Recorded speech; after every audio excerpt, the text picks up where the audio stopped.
Okay, power horse's mane with a kick towards the end of the form now, and this is wipe off and chop.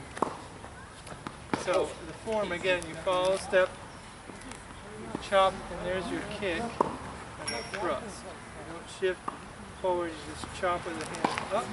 That brings the right hand in front. Then you shift to the left and chop with the hand down. Okay.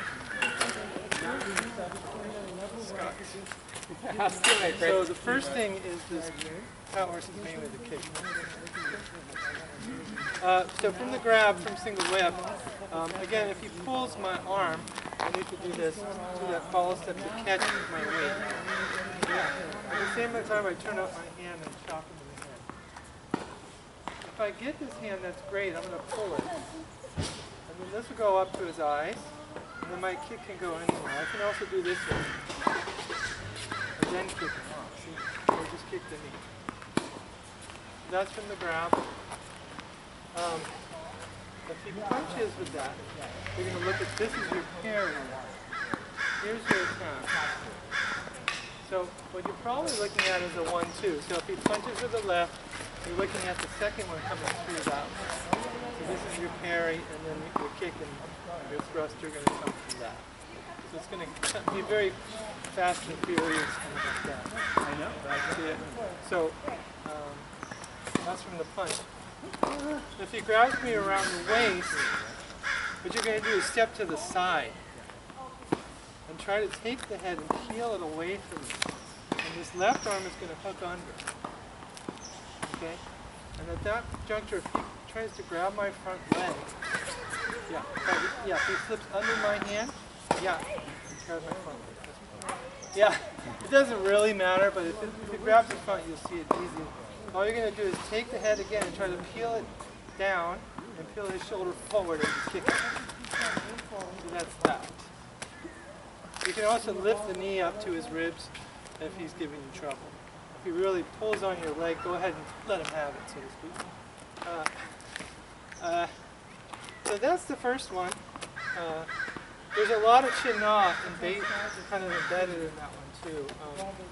So if you're looking, this is a nice little bone lock, which is in top. If you get this arm, you've got a double bone lock here for the second one, and that'll give you your kick. So you can also just do that. That's also totally valid. And I like to cross the arms whenever possible. Now, the chop.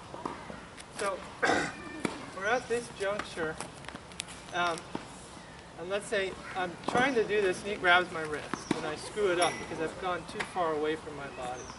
So what I've got to do is shift, keep my weight back and just turn my hand towards my back leg and turn my hand up to get a release if I want. If he's still holding on, I'm going to take his arm and then I get my chop. I shift forward and elongate his arm. So this would be my lock. You have a lock here. You don't see it. You also have a break that can happen here and then chop. So you have a lot of options. You can also just twist the head, or just hit it. So from a punch, again, I'm at this juncture, and he hooks with that left. So I'm at this juncture, he hooks to the left. There it is. And then I can keep this at bay while I do that. I'm worried about his right. So again, you want to kind of just look at that. So one, and then if he's straight with the right, see it? And you're going to shift into it.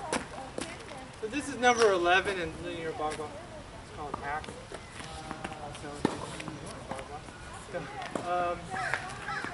So if he grabs me around the waist, that was the punch, right? So what happens is you're going to just bring this elbow right to his head.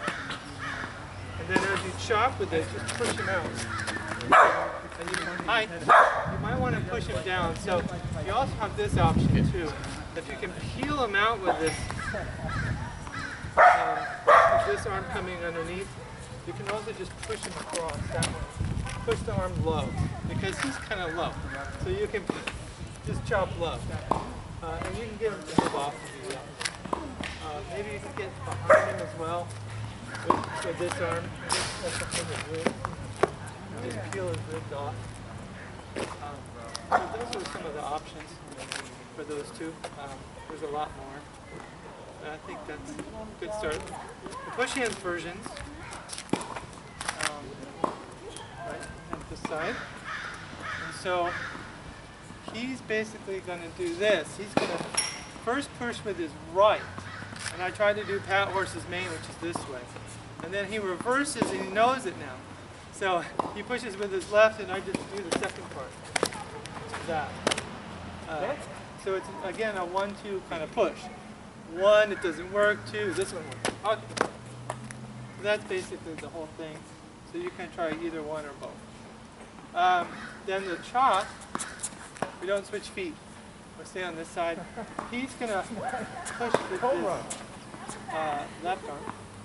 And I'm going to shift back. And what I'm going to do is just take this with this and just bring this arm right across like that. So you're just coming across his ribs.